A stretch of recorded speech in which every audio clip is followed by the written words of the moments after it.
جگہ پہ ہے تو وہاں پر وہ لیڈی ڈاکٹر پریکٹس کر رہی تھی. رات کو تھک کر وہ اوپر کے حصے پر تنے تنہا سنسان جگہ پہ جا کر آرام کرنے لگی. ایک شرابی آیا, شراب پی کر پہنچا, اس کی عزت کے ساتھ کھلواڑ کیا. اسی پر بس نہیں بلکہ اس کی ہتیا کر دیا, اس کا مرڈر بھی کر دیا. اکیلی تھی اور عزت لوٹنے والا کون؟ شرابی. دونوں کی ممانعت شریعت میں ہے, دونوں کی. ان المرأة عورة اذا خرجت استشرفها الشیطان. اللہ کے نبی فرماتے ہیں کہ جب عورت اکیلی باہر نکلتی ہے تو اس کے پیچھے شیطان لگ جاتے ہیں, اور اس کے پیچھے شیطان میں کچھ لوگوں کو بھی فٹ کر دیتے. جب دیکھا وہ بچی اکیلی ہے, رات 2 بج چکے ہیں یا 1 یا 12 جو بھی جتنا بھی وقت ہوا ہوگا, ادھر شراب پی کر نشے کی حالت میں, شراب میں دودھ, اور شراب کی حرمت تو قرآن میں ہے صاف صاف, احادیث میں تو بڑی قباحت بیان کی گئی کہ شراب پی کر مت آؤ, شراب مت پیو, گندی چیز ہے, تمہاری باڈی ڈیمیج ہوتی ہے, تمہاری عقل کے اوپر سب سے پہلے شراب حملہ کرتی ہے. یہ تو ہمارا قرآن اور ہماری شریعت کہتی. دونوں کی مخالفت اور دونوں کی برائی شریعت کے پلیٹ فارم سے چیخ چیخ کر, چلا کر ہمارے علماء بیان کرتے. لیکن ٹی وی والے, یہ میڈم محترمہ بے زبان بے لگام کے گھوڑے گھوڑیاں یہ لوگ بولتے رہتے ہیں کہ آج کے زمانے میں, اس ماڈرن زمانے میں, 21ویں صدی میں, 22ویں صدی میں, 21ویں صدی کی شروعات ہے, اس وقت میں کیوں ایسا ہوگا؟ دنیا کہاں سے کہاں پہنچ گئی. آپ لوگ پردے کی بات کرتے ہو اور آپ لوگ شراب, الکحل اور بیئر سے منع کرتے ہو, آپ لوگ وائن سے منع کرتے ہو. تھکاوٹ کو دور کرنے کے لیے بہت اچھی چیز ہے, فنا کے لیے بہت اچھی چیز ہے. ایک بات یاد رکھو میڈم محترمہ اور سارے اینکر کے چاپلوس اور چیلو, اللہ نے انسان کو, منشیہ کو ڈیزائن کیا. اللہ ہی بہتر جانتا ہے کہ اس کے اندر کے جو پرزے ہیں وہ کون سی چیز سے ڈیمیج ہو سکتے. اور اللہ نے صاف قرآن میں کہا کہ شراب پینے سے سب سے پہلے اگر کوئی چیز اندر کا آرگنز میں سے اگر کوئی چیز خراب ہوتی ہے تو وہ کڈنی خراب ہوتی.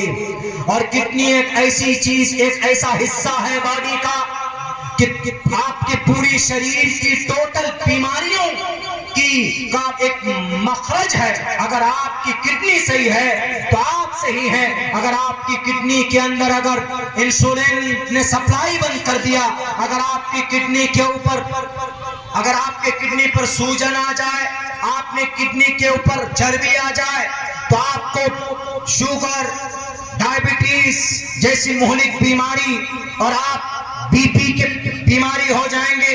کبھی کبھی کڈنی خراب ہو جائے تو سب سے پہلے شراب اگر کسی باڈی کے اوپر حملہ کرتی ہے تو وہ چیز آپ کی کڈنی. آپ میں سے اگر 100 لوگ کڈنی کا NSGBT اگر آپ کرائیں گے تو میرے خیال سے 60 سے 70% لوگ ایسے ہوں گے جس کے اندر کڈنی کی کوئی نہ کوئی پرابلم آ رہی ہوگی کھانے کی وجہ سے. تو بہرکیف اللہ تبارک و تعالیٰ کہتا شراب مت پیو, اس کے اندر نقصان زیادہ ہے, نفع بہت کم ہے. نفع ہے ہی نہیں, نفع نہیں ہے. نفع سمجھ کر تم جو پیتے ہو اس میں نفع نہیں ہے, اس لیے کہ شراب پینے کے بعد تمہاری عقل ختم ہوتی. اگر شراب نہیں ہوتی, شراب پر پابندی ہوتی, شراب جیسی گندی چیز نہیں ہوتی تو شراب پی کر وہ نالائق نہیں پہنچتا. اور آج ایک ڈاکٹر بیٹی زندہ ہوتی اور اگر حدیث پر عمل کیا جاتا, اگر اس عورت کے ساتھ, اس بچی کے ساتھ اس کا محرم ہوتا یا اس کا شوہر ہوتا یا اس کا بھائی ہوتا تو کسی کی ہمت نہیں تھی کہ اس بچی کو وہاں اکیلا اس کے اوپر کوئی ہاتھ ڈال پائے. اس لیے شریعت کا کوئی فرمان حکمت سے خالی نہیں. لاؤ جہاں کہنے کے لیے کہو گے میں کہوں گا, کلچر کے سامنے کہنے کے لیے بولو گے میں وہاں پر بولوں گا, ٹی وی پر بولنے کے لیے بولو گے میں وہاں پر بولوں گا. یہ ایک نیچرل سمویدھان ہے، ایک قدرتی قانون ہے۔ شریعت ایک ڈھانچہ ہے، ایک ایسا طریقہ ہے، اگر کوئی انسان اس پر چلے تو اللہ تبارک و تعالیٰ اپنے قرآن میں صاف لفظوں میں کہتا من اطاع اللہ ورسولہ فقد فاز، جو اللہ اور اس کے رسول کی اتباع کرے گا۔ فقد ماضی میں استعمال ہوتا ہے، ماضی میں جب استعمال کیا جاتا ہے that is Arabic word when it's used for past، جب یہ پاسٹ میں استعمال ہوتا ہے تو یقین کا معنی دیتا اور کہتا ہے کہ وہ انسان یقیناً کامیاب ہو گیا جو اللہ اور اس کے رسول کو مانتا۔ اگر شراب نہیں پیتا تو اس بیٹی کی عزت بھی محفوظ ہوتی، اس کی جان بھی بچی ہوئی ہوتی، اور وہ آدمی آج جیل کے سلاخوں کے پیچھے اس کو ڈالنے کے لیے پولیس اس کو ڈھونڈتی نہیں۔ تو بہرکیف یہ وہ شریعت والے ہیں، یہ وہ ٹوپی اور داڑھی والے جو بات کرتے ہیں ہمارے مدارس، مکاتب، علماء، حفاظ، قراء، یہ بڑے وفادار ہوتے ہیں، پوری ایمانداری کے ساتھ اپنا کام کرتے ہیں۔ بتا دے کوئی پرانی ہے 24 گھنٹے کی ڈیوٹی 10,000 روپے میں دے کر دکھا دے؟ نہیں دے سکتے، لیکن ہمارا عالم دین دیتا۔ مسجد میں 24 گھنٹے کی ڈیوٹی ہوتی ہے کہ نہیں ہوتی؟ ایک دم ہوتی۔ مہینے میں ایک بھی دن اگر غیر حاضر ہو جائے تو کچھ مقتدی تو ایسے ہوتے ہیں کہ بس فوراً کمنٹ کرتے، پریشان کر دیتے۔ 10,000 کیا کہیں پر 5,000 میں بھی 24 گھنٹے کی ڈیوٹی، کہیں کچھ علاقے پہ ہے اور کہیں پر، لیکن اکثر بلکہ یوں کہیے کہ 80% علماء ائمہ ایسے ہیں کہ جن کی تنخواہ بہت زیادہ نہیں لیکن 24 گھنٹے کی ڈیوٹی دیتے رضا الہی کے لیے، اللہ اسی میں برکت دیتا، اس لیے بڑے وفادار ہوتے ہیں۔ ان پر شک مت کیجیے، بالکل شک مت کیجیے۔ ہمارا ٹیچر آتا ہے اسکول میں 5 گھنٹے میں 7 بجے سے 12 بجے تک کی گھنٹی لیتا، 10,000 روپے کی سیلری مانگتا، ان کو دینا پڑتا۔ 5 گھنٹے میں صرف 5 گھنٹے ان کو پڑھانا ہے، وہ بھی کیا سائنس میتھ وغیرہ پڑھا کے چلے جانا ہے۔ 10,000 روپے دیں گے تو آپ کو اچھی ٹیچر ملے گی 5 گھنٹے ٹیوشن پڑھانے کے لیے۔ یہ بہت سستی فیس ہے سمجھیے، ورنہ 20,000 25,000 روپے چارج کرتے ہیں۔ یہ ہمارے علماء ہی ہیں کہ جو مل جائے یہ اسی پر صبر کرتے ہیں اور اسی کے اوپر خوش رہتے ہیں، اور کچھ نہیں ان کا مقصد ہوتا۔ اور اسی مقدس جماعت کی محنت کی وجہ سے یہ دیش آزاد ہوا۔ بے شک بہت ہو۔ یہ بزدل نہیں ہوتے ہیں، ایسا نہیں کہ ڈرپوک ہوتے ہیں، یہ ڈرتے نہیں ہیں، اس لیے کہ اٹھاؤ تاریخ برطانیہ کے ایک جاسوس مسٹر ہمفرے، وہ کیا کہتا؟ مسٹر ہمفرے کہتا ہے کہ ہمیں اس ملک ہندوستان میں سب سے زیادہ اگر کسی سے ڈر لگتا ہے، کیا بات، سب سے زیادہ ڈر اگر کسی سے لگتا ہے تو ان علماء کرام سے لگتا ہے۔ آگے وجہ لکھتا ہے کیوں؟ اس لیے کہ یہ اپنے ملک کے تئیں اتنے بڑے وفادار اور اتنے زیادہ متشدد، یہ لفظ استعمال کیا ہے، اتنے زیادہ مشدد ہیں کہ اپنے موقف سے 1 انچ پیچھے ہٹنے کے لیے تیار نہیں ہیں، ماشاءاللہ۔ اور ہر تیسرے دن میدان میں نظر آتے ہیں۔ ایسا نہیں کہ بولتے نہیں، ہر تیسرے دن میدان میں اگر کوئی نظر آتا ہے تو یہ عالم دین علماء کرام کی جماعت نظر آتی۔ یہ میری کوئی اپنی طرف کی بات نہیں، مسٹر ہمفرے برطانوی جاسوس لکھتا ہے اپنی کتاب میں، علماء کو شک کی نگاہ سے دیکھنے والوں، دیکھو ان علماء کرام کو، موٹے کپڑے پہنتے ہیں لیکن جب تلوار اٹھاتے ہیں تو تلوار کے اندر بجلی جیسی طاقت پیدا ہوتی۔ اٹھاؤ 1857 کی جنگ آزادی کی لڑائی شاملی کے میدان میں، کمزور تھے، بہت پتلے تھے مولانا قاسم نا، بلکہ 39 سال کی عمر میں اس دنیا سے چلے گئے، بہت ناٹے قد کے تھے، بالمقابل مولانا عبدالرشید گنگوہی کے یہ دونوں ساتھی تھے، لیکن ان میں زیادہ شارپ اور زیادہ تیز مولانا قاسم نانوتوی رحمت اللہ علیہ تھے۔ عربک مدرسہ دلی کے اندر میں انہوں نے پوری تعلیم حاصل کی، ذہین کے اعتبار سے بھی تیز تھے، اور بازوں میں جو طاقت تھی، گولی لگتی ہے، چھوٹے چھوٹے بچے بھی اپنی تقریر میں بولتے ہیں کہ شاملی کے میدان کے اندر گولی لگتی ہے کن پٹی پر گر جاتے ہیں پھر کھڑے ہوتے ہیں اور ہاتھ میں تلوار لے کر انگریز کا سر تن سے جدا کرتے ہیں. یہ تھے مولانا قاسم نانوتوی رحمت اللہ علیہ. بے شک مولانا تھے لیکن جب دیش کی بات آتی ہے تو ہاتھ میں تلوار لے کر انگریز بہادر کے سامنے کھڑا ہوتا. دکھاؤ کوئی دوسری پرانی کوئی دوسری جماعت. کوئی نہیں تھے, اپنے گھروں میں بیٹھے ہوئے تھے. تمہاری نسل اس وقت پیدا نہیں ہوئی تھی. آج جو بڑے نعرے لگاتے ہو دنیا کے اندر کہ ہمارا ہے سب کچھ, ہمارا ہے سب کچھ ہمارا ہے, بھلے جنہوں نے قربانی پیش کی ہے ان کے بچے آج بھی اسی وفاداری کے ساتھ اس دیش کو آگے ترقی دینے کے لیے ڈٹے ہوئے.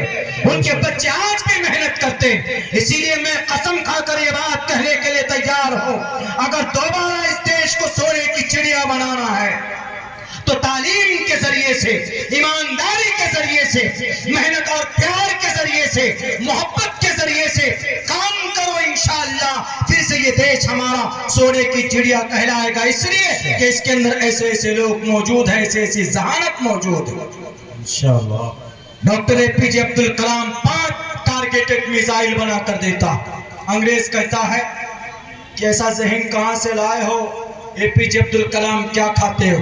انہوں نے کہا کیا کھاتے ہو, میرا تو اپنا خود کا گھر بھی نہیں ہے, میں تو ایک صندوق لے کر آیا ہوں دلی, اس میں تھوڑے کپڑے ہیں, کچھ کتابیں ہیں, بتائیے کیا کام ہے؟ انہوں نے کہا کہ جب ہم چاند پہ جاتے ہیں تو بہت فیول خرچ ہوتا ہے, بہت پیٹرول, اسپیس میں جاتے ہیں تو بہت پریشانی ہوتی ہے, پیسہ کچھ ایسا بناؤ کہ ہم کم خرچ میں پہنچ پائیں اور ایسا راکٹ تیار کرو. اگر عبداللہ سالم جھوٹ بولتا ہے تو میری زبان کو آپ پکڑ کر کاٹ دیجئے. کیا کہتا ہے ڈاکٹر اے پی جے عبد الکلام؟ کہتا ہے کہ صبر کیجئے, I'll try my level best, میں کوشش کرتا ہوں. دنیا جانتی ہے کہ بھارت کو کم پیسوں میں مارس تک کا راکٹ لانچ کرنے والا اگر کوئی سائنسداں ہے تو اس کا نام ڈاکٹر اے پی جے عبد الکلام. ماشاءاللہ ماشاءاللہ, بہت ایسے ایسے ذہین ہے ہمارے ملک ہندوستان, ان کو نکھارنے کی ضرورت ہے, نکھارنے کی ضرورت ہے. یہ نہیں یہ جگہ ہماری, یہ مندر ہمارا, یہ مسجد تمہاری نہیں ہے, یہ گھر ہمارا نہیں ہے, وہ گھر تمہارا کیوں ہے, وہاں پہ کیا ہے بھائی, جو جہاں ہے وہاں پہ رہنے دیجئے اور جو نہیں ہے اس کو بنائیے. جو چیزیں نہیں ہمارے ملک ہندوستان میں اس کو بنائیے. سب سے بڑی جو فقدان ہے ہمارے اس ملک ہندوستان میں, وہ جو ہندو مسلمانوں کے بیچ میں جو یونٹی ہونی چاہیے تھی, وہ یونٹی کا فقدان. اس لیے کہ جب اس ملک کو آزادی کے لیے بڑی محنت اور مشقت کرنی پڑی تھی ہمارے پوروجوں کو, 1920 کے اندر, میں پھر وہیں سے شروع کروں گا, 1755 میں چھوڑا ہے لیکن بیچ میں ایک بات آ گئی تو بتا دیتا ہوں. 1920 کے اندر 1919 میں جلیانوالہ باغ کا واقعہ جو پیش آیا تھا, اس کے بعد تب مولانا ابوالکلام آزاد اور گاندھی جی نے بیٹھ کر کے کہا تھا کہ مولانا ایسے لڑائی نہیں لڑی جائے گی, آپ الگ لڑ رہے ہیں, ہم الگ لڑ رہے ہیں, اس دیش کو یونٹی بنا کر کے کام کرنا چاہیے, کیونکہ یونائٹڈ وی اسٹینڈ, ڈیوائیڈڈ وی فال. ہم متحد ہوتے ہیں تو ہماری یہی طاقت ہوتی ہے, ہم الگ ہوتے ہیں تو ہماری یہی سب سے بڑی ذلت اور سب سے بڑی کمزوری ہوتی. یونائٹڈ وی اسٹینڈ, ڈیوائیڈڈ وی فال. اسی لیے محنت کرنی چاہیے. تو ان دونوں افراد نے مل کر محنت کی, پورے بھارت کے اندر گھومے اور ہندو مسلمانوں کو ایک کیا, میدان میں آئے اور طاقت لگائی. انگریز کو اس دیش سے 15 اگست 1947 کو دیش سے باہر کیا. آج پھر اسی یونٹی کی ضرورت ہے اس دیش کو. کچھ لوگ انگریز کے چاپلوس یہاں پر بیٹھے ہوئے ہیں ہمارے بھارت کے اندر, کچھ انگریز کے ایسے ایجنٹ بیٹھے ہوئے ہیں جو ہمیں لڑاتے ہیں, ہمیں ہمارے ہندوستان کے ہندو مسلمانوں کے بیچ میں نفرت پیدا کرتے. اسلام کبھی نہیں کہتا ہے کہ بھائی, کبھی آپ کو یہ نہیں کہتا ہے کہ آپ اسلام کو فالو کرو, آؤ, نہیں آؤ گے تو تلوار سے تمہاری گردن اڑا دی جائے گی. اسلام کبھی یہ نہیں کہتا. ہاں, اسلام یہ ضرور کہتا ہے کہ اسلام is the best religion to the entire world. اسلام سب سے بہتر مذہب ہے، یہ پیغام دینے کی اجازت بھارت کا سنویدھان بھی دیتا ہے، اس لیے کہ بھارت کا سنویدھان کہتا بھی، بھارت کے سنویدھان کا آرٹیکل نمبر 25 میں لکھا بھی ہے، freedom of conscience and free profession and practice propagation of the religion, دھرم کی اچھائی کو بیان کر سکتے، پیش کر سکتے، جس کو اچھا لگے گا وہ قبول کرے گا۔ صرف اسلام کی بات نہیں، کرسچن ہے وہ اپنی دھرم کی اچھائی کو پیش کر سکتا، سناتن دھرم ہے وہ اپنی ویدوں کی اچھی باتیں سامنے لا سکتا، کوئی بھی یہ کر سکتا۔ بھارت کا سنویدھان کسی کو مجبور نہیں کرتا، منع اپنی باتیں رکھ سکتا۔ ہمارے ملک ہندوستان کے اندر ایسا نہیں ہے جو بنایا گیا اگر کوئی اسلام کو نہیں مانے گا تو اس کے اوپر مسلط ہو جا، اس کے اوپر ظلم زبردستی کرو۔ اسلام نے صاف لفظوں میں پہلے کہہ دیا ہے قرآن کریم کے اندر، لا اکراہ فی الدین، دین کے اندر کوئی زور زبردستی نہیں۔ ہندوستان کے اندر ہمارے سناتن دھرمی بھائی رہتے، ہندوستان کے اندر ہمارے کرسچن رہتے، ہندوستان کے اندر جینی رہتے، ہندوستان کے اندر بودھ بھی رہتے، بلکہ جین اور بودھ دھرم کا بانی و بانی بھارت کے اندر پیدا ہو گئے۔ گوتم بدھ سدھارتھ، بدھزم کا سردار، بدھزم کا خدا گوتم بدھ سدھارتھ، ان کو خدا بھگوان بنایا گیا، بھارت کے اندر پیدا ہو گئے۔ گیا کی سرزمین دھرتی، گیا بودھ گیا، بہار کے اندر پڑتا ہے یہ علاقہ، وہاں پیدا ہوئے۔ وردھمان مہاویر جینی دھرم کے بانی مبانی، وردھمان مہاویر جین سوامی مہاراشٹر کے اندر پیدا ہوئے، جن کو جینی بھائیوں نے ان کو بھگوان مانا۔ بہرکیف ان کا عقیدہ ہے اپنے اپنے دھرم کو آپ فالو کیجئے، اپنے اپنے دھرم کی اچھائی کو لوگوں کے سامنے پیش کیجئے، لیکن دھرم کے نام پر کوئی لڑے گا نہیں، دھرم کے نام پر کوئی لڑائے گا نہیں۔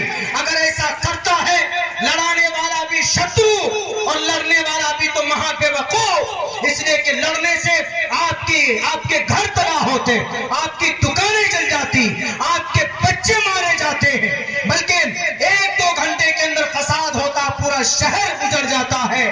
ذرا پوچھو تو صحیح کہ تم کو ملا کیا؟ کچھ ملا؟ نہیں ملا۔ فائدہ ان لوگوں کو ہوتا، ان شیطان کے چیلوں کو ہوتا جو گھروں میں شراب کی تھیلی دے کر، جو کرسی پر بیٹھا ہوا وہ شراب کی تھیلیاں دے کر آپ کو لڑوا دیا۔ ہندو دھرم کے اندر تشدد نہیں، اسلام کے اندر لڑائی کی پرمیشن نہیں، جین دھرم کے اندر یہاں تک کہ کسی کو سبزی کاٹنے کی پرمیشن نہیں، بودھ دھرم کے اندر کسی کو زبان سے برا بھلا کہنے کی پرمیشن نہیں۔ شریمد بھگوت گیتا میں تو کہہ دیا ہے صاف لفظوں میں، اہنسا ستیم کرودس تیاگا شانتی رپیشنم دیا بھولیشور لوپتوم ہیر چاپلام، کہ اس زمین پر کرودھ کو بھی کنٹرول کرو، اس زمین پر مانوتا کے کو عام کرو۔ کون کہہ رہا ہے؟ ہمارے ہندوستان کے میجورٹی، ہمارے ہندوستان کے اندر سناتن دھرمی بھائی، ہندو بھائیوں کا 5واں وید شریمد بھگوت گیتا یہ بات کہتی کہ لڑو مت، اسی لیے لڑنے کا زمانہ نہیں، یہ دیش کسی کو نقصان پہنچا کر آگے نہیں جا سکتا۔ سن لو، چاہے وہ کہیں کے بھی کرسی پر بیٹھنے والے بڑے طاقتور افسران کیوں نہ ہو، کہیں کسی کو بھی تکلیف دے کر آگے نہیں جا سکتے، مل جل کر کام کرنے کی ضرورت۔ تو بہرکیف 1803 کے اندر شاہ عبدالعزیز محدث دہلوی رحمت اللہ علیہ جہاد کا فتویٰ، ذرا دیکھیے اس وقت تاریخ پلٹیے، کوئی نہیں میدان میں، یہی علماء اپنے مکتب میں بیٹھے ہیں، اپنے مدرسے میں بیٹھے ہیں، وہاں پر تحریکیں چلا رہے ہیں کہ بھئی دیش کیسے آزاد ہوگا، ملک ہندوستان کیسے آزاد ہوگا، انگریز قابض ہو چکا ہے، دارالحرب بن چکا ہے، ان سے لڑنا، اپنے دیش کو بچانا سب سے بڑی پریورٹی ہوتی ہے۔ اس کے بعد شاہ عبدالعزیز محدث دہلوی اس دنیا سے چلے جاتے ہیں، ان کے داماد باغ ڈور سنبھالتے ہیں، ان کے داماد کا بھی انتقال ہو جاتا ہے۔ تو اس کے بعد دوسرے نمبر پر علماء عظیم آباد، جس کا پرانا نام سعادت پور، جس کا آج کل کا نام پٹنہ پاٹلی پترا، مولانا کفایت علی، مولانا ولایت علی میدان میں آئے، مولانا ابو المحاسن سجاد صاحب میدان میں آئے، اور انہوں نے کہا کہ ہم لڑیں گے، ہم مقابلہ کریں گے ان ظالموں کا، ان نالائقوں کا بہر کیف جنگ چلتی رہی، تیاری ہوتی رہی۔ 1820 کے اندر مولانا سید احمد شہید بریلوی رحمت اللہ علیہ اور ایک اور عالم دین مولانا اسماعیل شہید رحمت اللہ علیہ، یہ دو لوگ سکھ لوگ کہاں کے پنجاب کے، انہوں نے انگریز سے ہاتھ ملا لیا۔ مولانا سید احمد شہید بریلوی گئے نواب میر خان کے پاس، ان سے بھی کہا کہ میں آپ کو مدد دوں گا، میں آپ کو تعاون پیش کروں گا، لیکن سکھ بھائی کو سمجھائیے کہ یہ انگریز حکمراں کے ساتھ نہ ہو۔ سکھ اس وقت مسلمانوں کے ساتھ تھے۔ تاریخی بات چل رہی ہے، ذرا غور سے سنیے گا، اس لیے کہ کل چل کر کوئی یہ تاریخ نہیں پیش کی جائے گی، اس لیے کہ سال میں ایک دن آتا ہے تاریخی باتیں، وہ تاریخ جو ہمیں اور آپ کو کبھی بتائی نہیں جاتی بلکہ سازش کے تحت اس کو ختم کرنے کی کوشش کی جاتی۔ یہ کب کی بات ہے؟